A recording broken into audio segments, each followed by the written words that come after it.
Hi, this is Peter Woolfolk speaking. Now, first of all, thank you so very much for listening to the podcast. Now, I am very excited to let you know that the podcast is now available on Amazon Alexa. You know the drill. Simply say, Alexa, play Public Relations Review Podcast, and she'll take it from there. And again, thank you for listening. And if you enjoy the program, please become a subscriber. Now, on to the podcast. Welcome.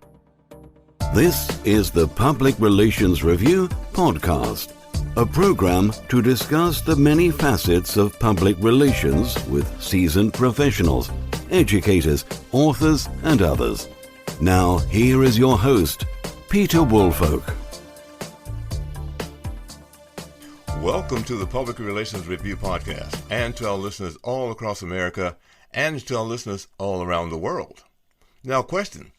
As PR professionals, we all tell stories at some point, but how can we make them pop, more memorable, and stand out more? Well, we have an answer for that. My guest today, and I'm going to be careful about this, is Axelle Vanquaillie. She joins us today from Antwerp, Belgium. So, Axelle, welcome to the podcast. Thank you, Peter. Thank you for having me here. Now, you recently had an article published that clearly outlines the 5 key tips for making attention-grabbing visual storytelling. But before we get to that, just give us a brief overview of DRAWIFY, what it is, how it works, and how people can benefit from that. Yeah. Okay. Thanks, Peter. So I'm the founder of DRAWIFY, and DRAWIFY is a platform that enables everyone in the world, every professional in the world, to create a drawing without having to draw yourself. So I'm a visual storyteller. I've been drawing stories for companies for the last 12 years. And I train people to draw themselves. But you see that a lot of people don't have the confidence to draw at work. But sometimes they really believe in drawing. So during COVID, during the first lockdown, I decided together with a few colleagues to create a platform where people can use professional drawings of people like me, reuse it, recompose, change colors, and create their own visual story. Mm-hmm. So it's a platform, it's a tool, but behind the platform, there are more than 30 people feeding all the time with drawings so that other people can use it in their visual communication.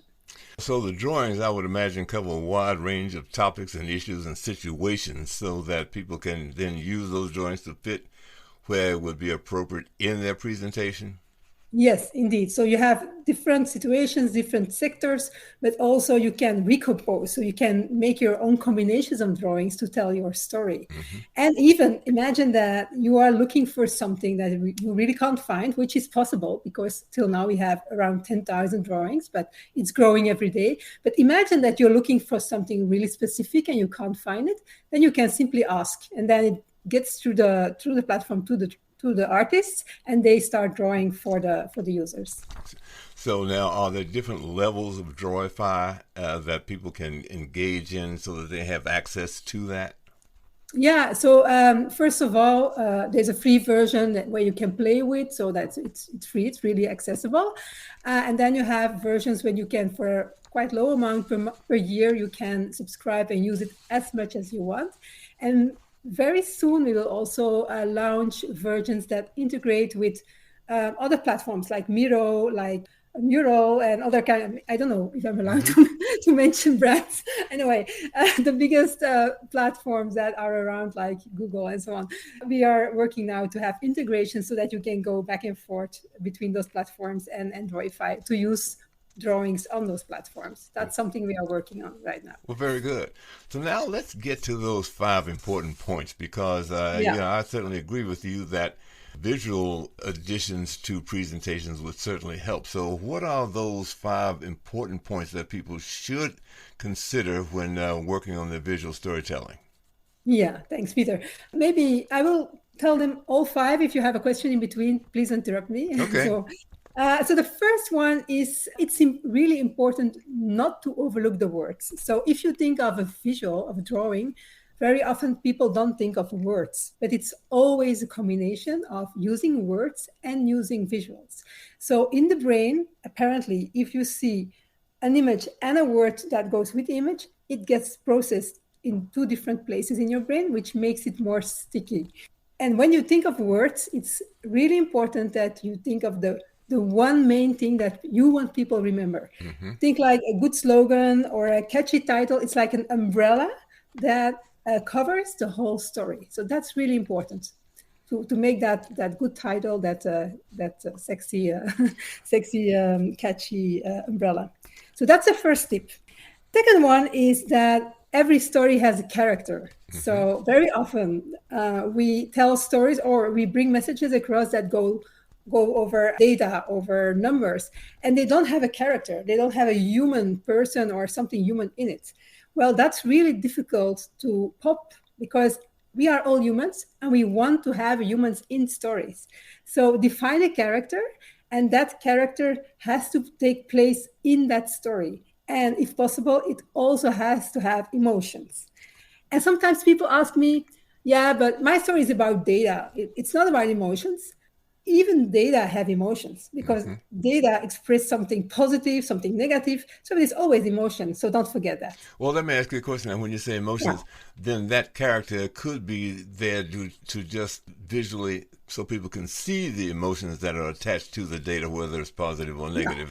Yeah, indeed. Okay, so, all right. But through that character, you can show it. And the character even doesn't have to be human. It can be a building. It can be a globe. It can be a car. So it doesn't have to be a human thing. It has to have human characteristics. That's important, yeah. Okay, very good. Now I understand. Thanks. And then the third tip is about including the context. So, and that's really something that probably all your listeners are pretty used to do. So it's really visualize the context of the story and think like a journalist. So normally a journalist asks certain questions like, where is it happening? When is it happening? Who is involved? Why is it happening? And what is happening? And how? Recently, yesterday, by the way, on social media, someone said, "Oh, it's the 5 whys, the 5 whys with one husband." So I think that's quite funny to remember. So indeed, so all those questions, the where, why, how, it's really important to visualize them. So sometimes you see a visual with only a character, but if you add the context of that character, it tells a story without you having to use too many words. So that's also really important when you do visual storytelling. So, well, let me also ask this, because now then it is possible to have maybe more than one visual for each one of these topics, because perhaps that information, as you said, in some cases it could be positive, so maybe that's one character.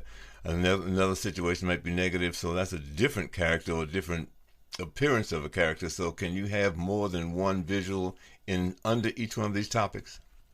Yeah, of course. Okay. Yeah, of course. And especially if you are telling a story, there's a storyline. And that's maybe, that's the next topic, by the way. So in a storyline, you have good moments and bad moments.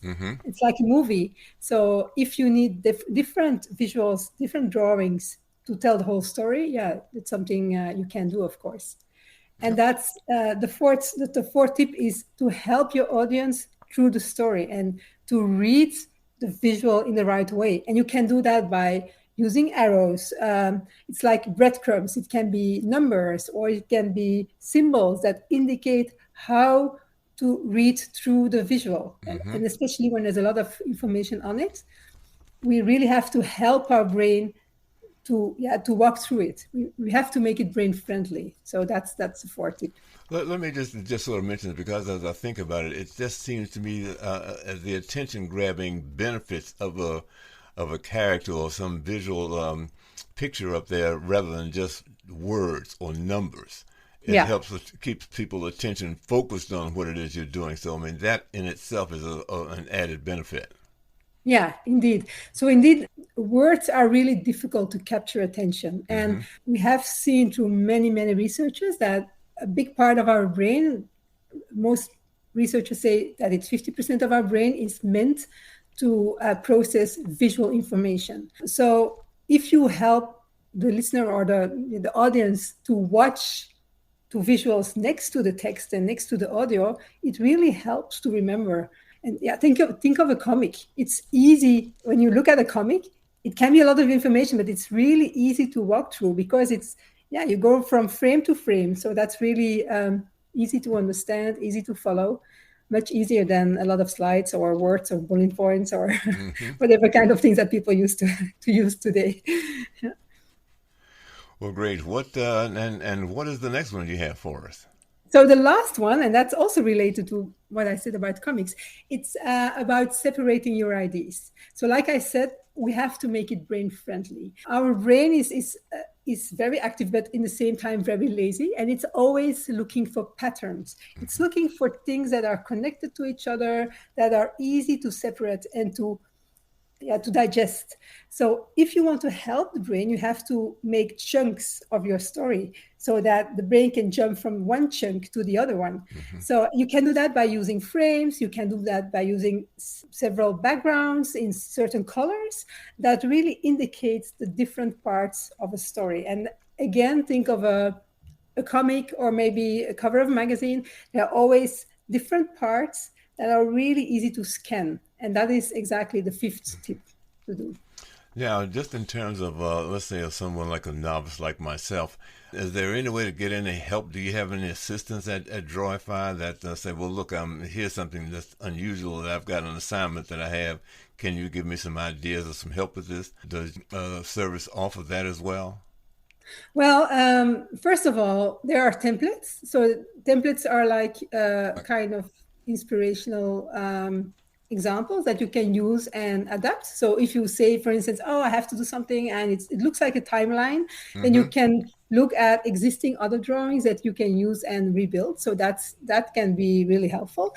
Next to that, we also have twice a month, we have sessions that people can join where they can learn about visual storytelling, and it's all kind of topics. It can be about how to use colors. It can be how to use characters, whatever. So you can watch those, or you can come to those workshops, and there are also recordings. So probably you can find in the recordings, you can find tips. And if you really have a question, you also can reach out to us. We will always be very, very happy to help anyone who asks a question, because it's our mission really to make it possible for everyone and to make everyone a better storyteller in this world. So happy to help. Well, that certainly is great to hear because, I do PowerPoints as well as a lot of other people, and I'm always looking for something to include in there somewhere. Now, on occasion, there are some images that have some motion attached to them. Do you have any motion visuals that have any sort of motion to them at all? If it's just an arrow that continually goes across the bottom, whatever it happens to be, I'm just asking that particular question now. Yeah, well, we don't have it yet, but it's in the pipeline. It's something that we are going to foresee, but it's not in the current version yet. There will be a new version in 1 month, and maybe it's already there, or it's probably this fall that it will be available. Yes. Okay. Yeah. Well, look, I've learned an awful lot from you, but is there anything that I may have missed, a question that I might not have answered or asked you that you think that people need to know, not only about DRAWIFY, but also about making stellar presentations with visual? Whoa. Now I have to dig deep in my brain because there's so much things I could say. Well, you can say them. That's why we're here. Maybe a few things that the top of my mind. The first thing is don't go too deep, too fast. So it's certainly a challenge I see very often, that people want to put too much information because they really want to bring their message across.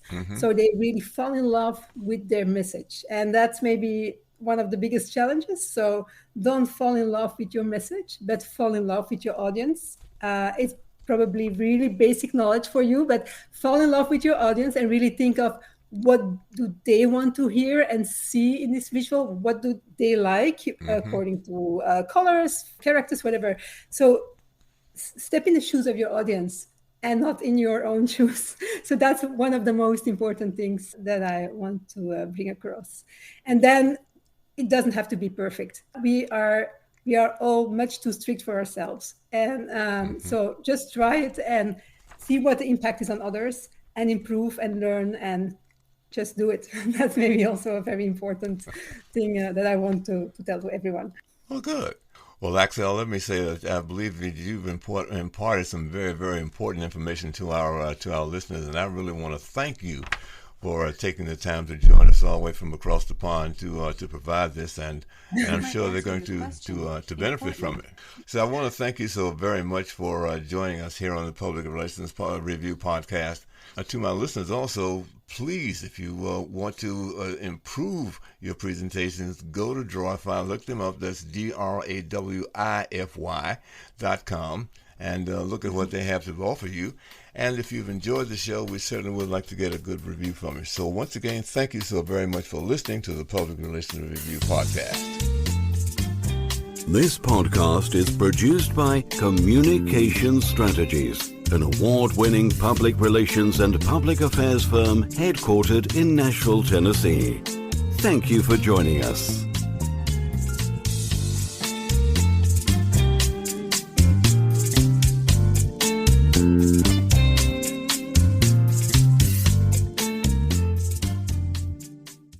Hello, this is Peter Woolfolk. First, let me say thank you so much for being a listener. Now, I want to alert you to our shiny new podcast website located at podpage.com. However, you can go directly to the podcast site located at publicrelationsreviewpodcast.com. There, you can contact me through email. You can leave a voice message. You can leave a review. You can read an episode blog and frequently learn about the podcast guests. You might also want to suggest podcast topic ideas or even suggest a guest. You can also let me know if you would like to receive our podcast listener logo that you can post on your social media. So I look forward to hearing from you about our new podcast website. Thank you so much for listening to the Public Relations Review Podcast, and have a great day.